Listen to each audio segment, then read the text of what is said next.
दोस्तों, government of India ministry of railways की तरफ से विज्ञापन नंबर 7/2024 जारी कर दिया गया है। रेलवे में टीचर्स की और अन्य कई सारे पदों पर यहाँ पर भर्तियाँ हो रही हैं।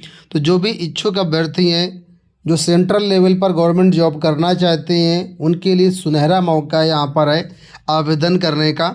ठीक है, इसका डिटेल नोटिफिकेशन जो आपके सामने है, इस वीडियो में सारी चीज़ें मैं आपको बताऊंगा।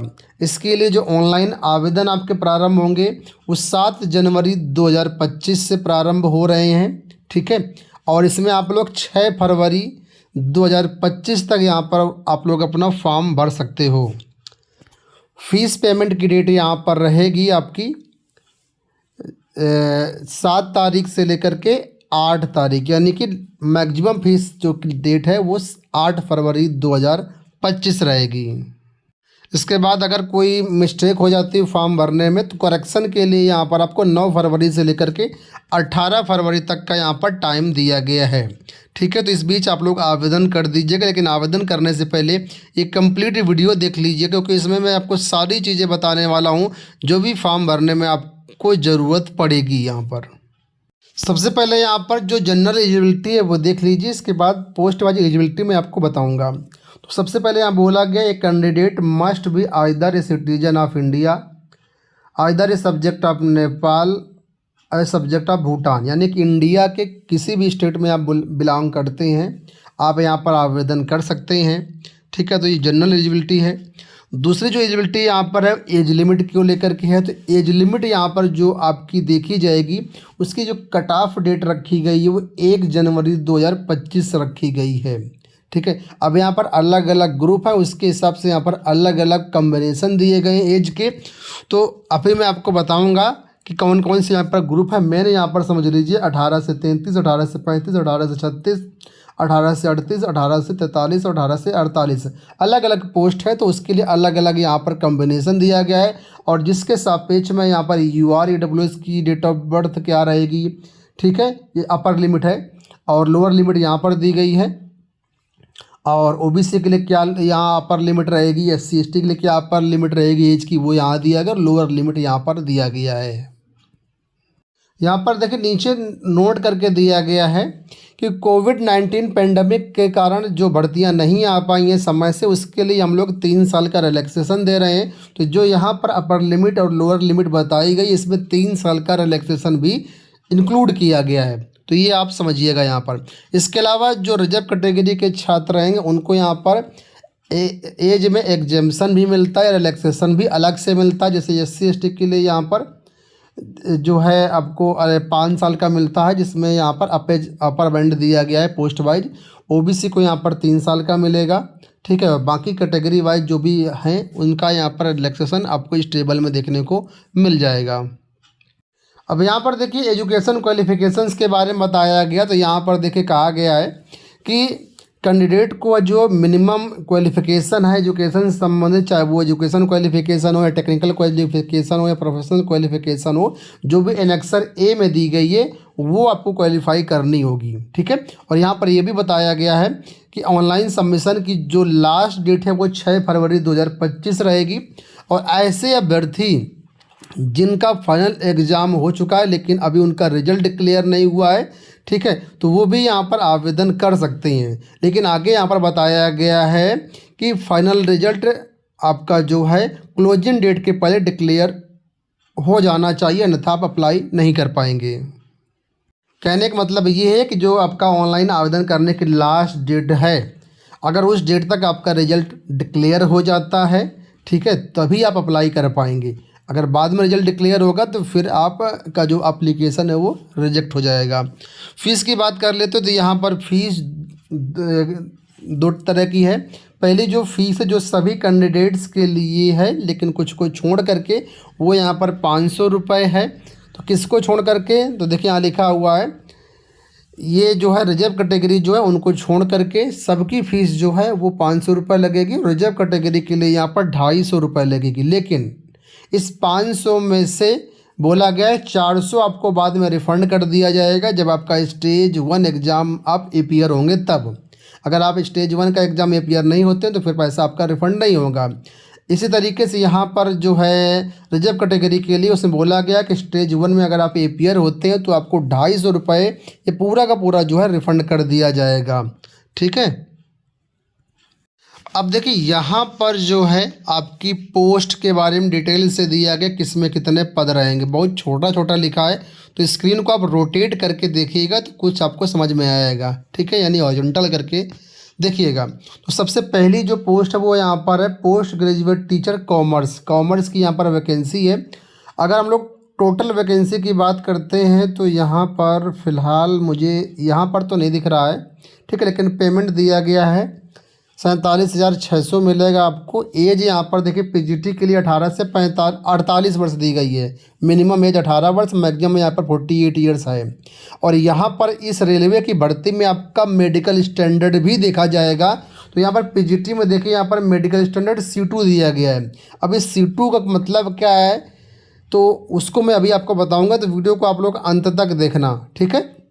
अब यहाँ पर क्वालिफ़िकेशन की बात करते हैं तो क्वालिफ़िकेशन में देखिए बोला गया master degree from recognised university with at least 50% marks in aggregate in commerce, यानी कि आपने जो मास्टर डिग्री कॉमर्स में किया हुआ उसमें 50% मार्क्स कम से कम आपके होने चाहिए।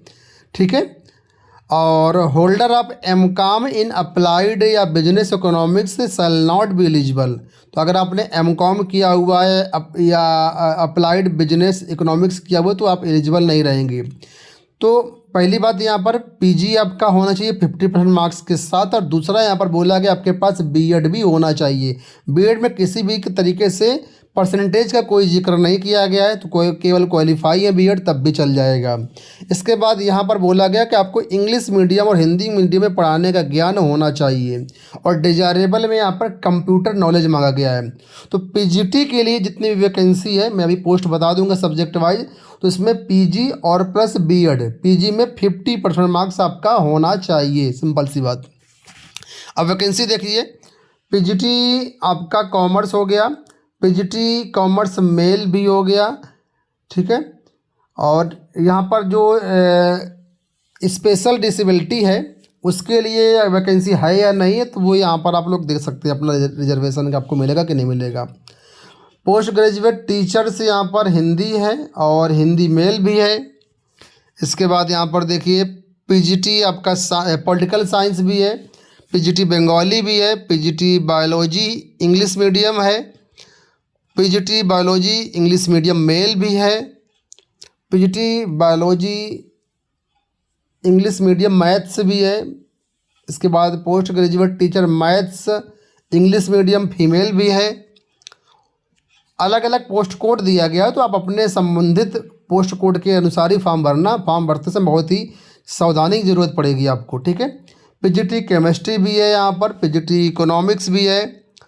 इसके बाद पीजीटी इंग्लिश फीमेल भी है, पीजीटी इंग्लिश मेल भी है, पोस्ट ग्रेजुएट टीचर इंग्लिश भी है, post graduate teachers geography English medium है, post graduate teacher history English medium है, post graduate teacher home science आपकी इंग्लिश मीडियम है, पोस्ट ग्रेजुएट टीचर फिजिक्स भी है, post graduate teacher physics female है, post graduate teachers physics male है, sociology है, physical education है।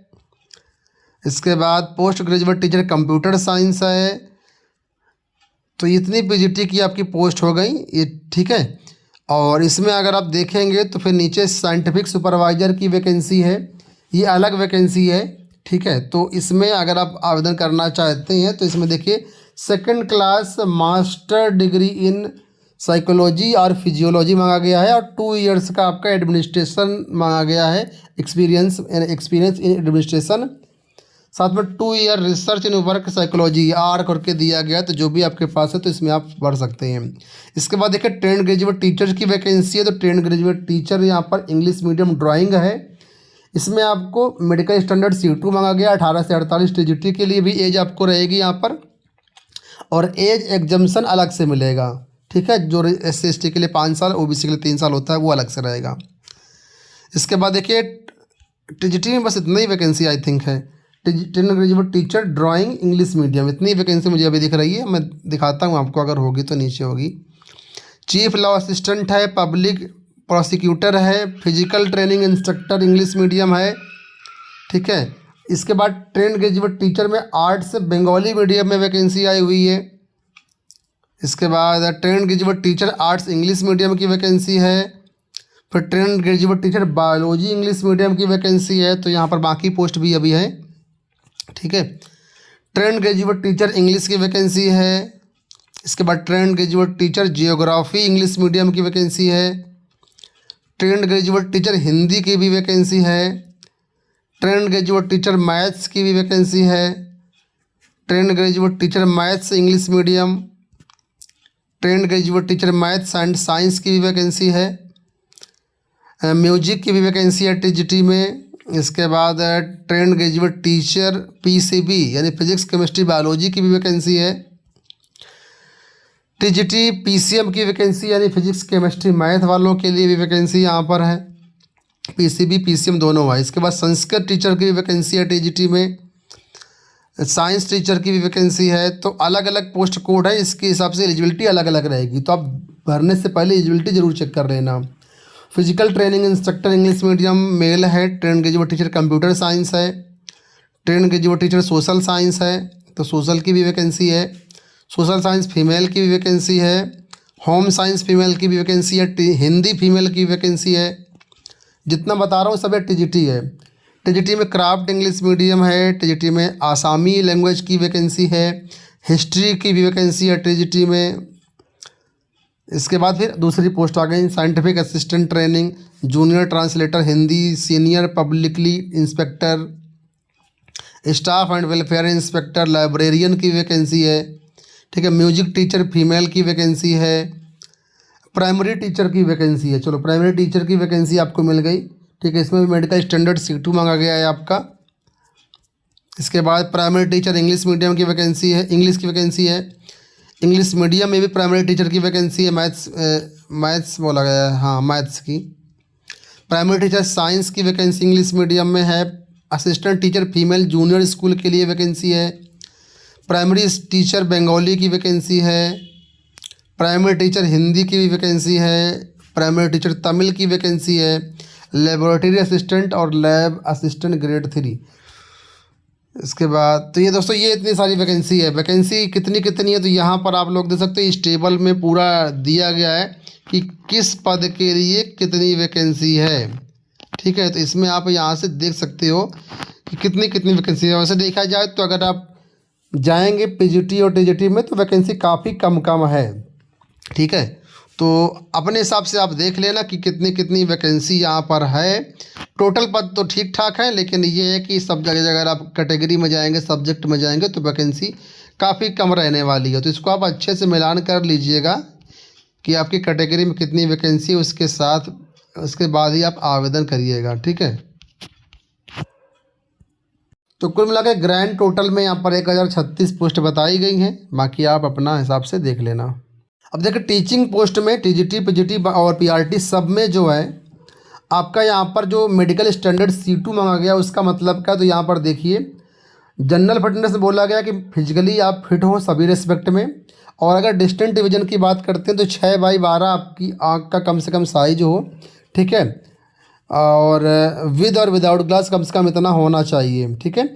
और नियर विजन के लिए बोला गया 0.6 कंबाइंड विद और विदाउट ग्लासेस वेयर रीडिंग और क्लोज वर्क इज रिक्वायर्ड।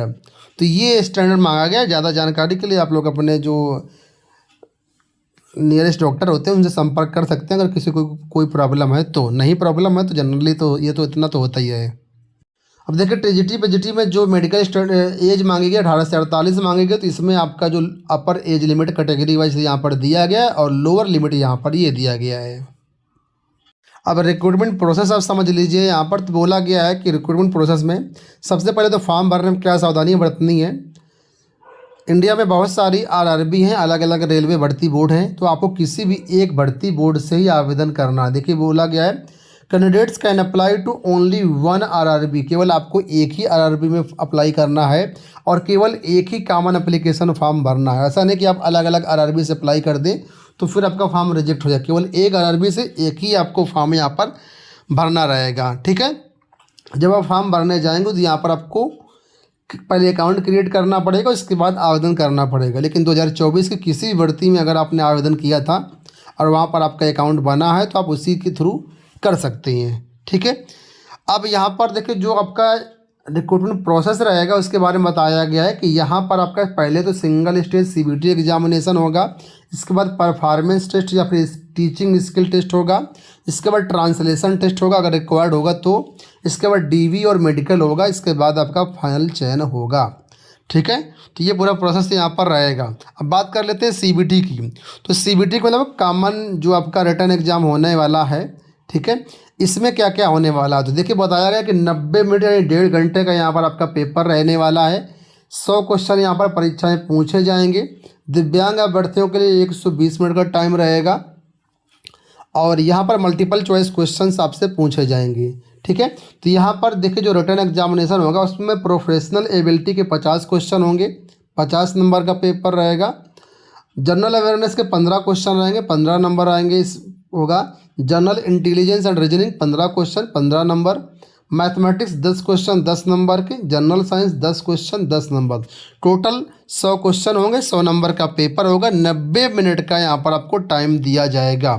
एक क्वेश्चन 1 नंबर का होगा, नेगेटिव मार्किंग यहाँ पर 1/3 रहेगी। ठीक है। तो ये चीज़ें हैं।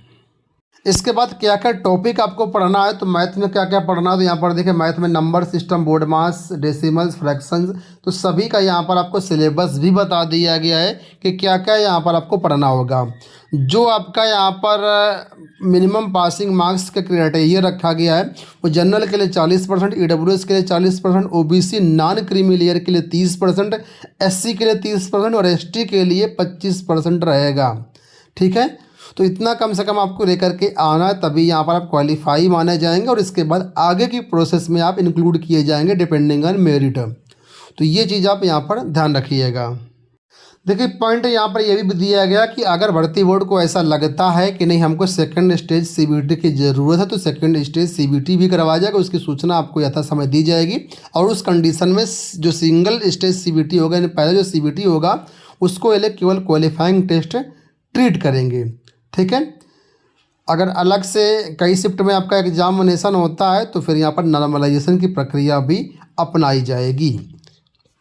ठीक है। तो जैसा मैंने बताया उसी हिसाब से यहाँ पर होगा। इसके बाद जो आपका आगे स्किल टेस्ट है, टीचिंग टेस्ट है वो भी यहाँ पर होगा, ट्रांसलेशन टेस्ट भी होगा, तो उसके बारे में यहाँ पर देखो दिया गया। लेकिन पहले मेन काम है आपका single stage CBT exam qualify करना।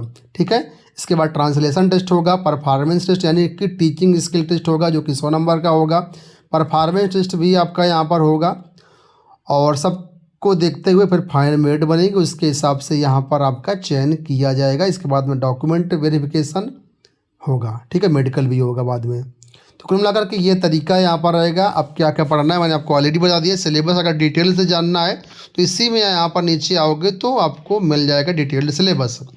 अब यहाँ पर देखो इतने भर्ती बोर्ड दिए गए, इनमें से किसी भी भर्ती बोर्ड की वेबसाइट में जा करके आप आवेदन कर सकते हैं। तो उम्मीद करेंगे वीडियो आपको पसंद आया होगा। इस वीडियो में इतना ही। धन्यवाद।